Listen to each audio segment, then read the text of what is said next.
Hey everyone, and welcome back. So again, my name is Drago, and I'm a machine learning expert here at Ramblr. And on today's video, I wanted to show you our demo portal and how to navigate it. Okay. So again, the idea is that if you go to our website, Ramblr.ai, you'll find a few entry points into our demo environment. And after a short sign-up period, you'll be able to see this screen right here, which kind of gives you the layout of the portal. So we'll have first the latest features. So everything that we've been adding in the last couple of weeks. So in this case, for example, scene graphs, action understanding, and interactive mass propagation, which we'll have other videos for.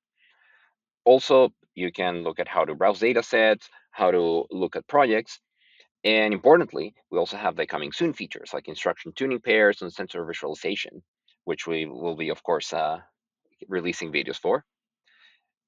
Importantly, if you like what you see with the videos here, with this publicly available videos, we can definitely work around using your own data. So please contact us and we can schedule a demo and answer all your questions and maybe set you up with your own portal.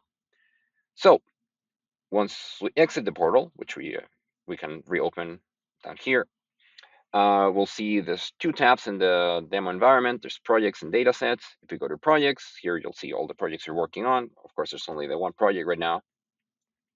And then you'll have all the videos that correspond to that project here, right? You'll see the annotated videos. You can hover over them to see the video preview and also with some annotations in it. So these are all masks, right? You'll see some useful video statistics and numbers.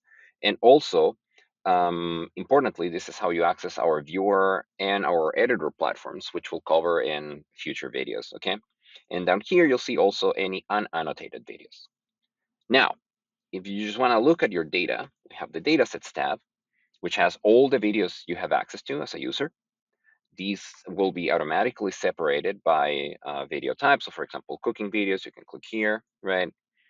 You can also filter videos by video length, annotated frames, how many annotated pixels. And also, importantly, we have a smart search feature. So for example, if I type pipette here, even though there's no mentioning of a pipette in any of the metadata here for the video, we actually do have pipettes in the video because the search uses, again, a feature-based algorithm to find these. And with that, I just wanted to conclude the video. Thanks so much for tuning in. Again, do get a hold of us if you have any questions. And yeah, keep an eye out for our future videos. Thanks so much. Bye-bye.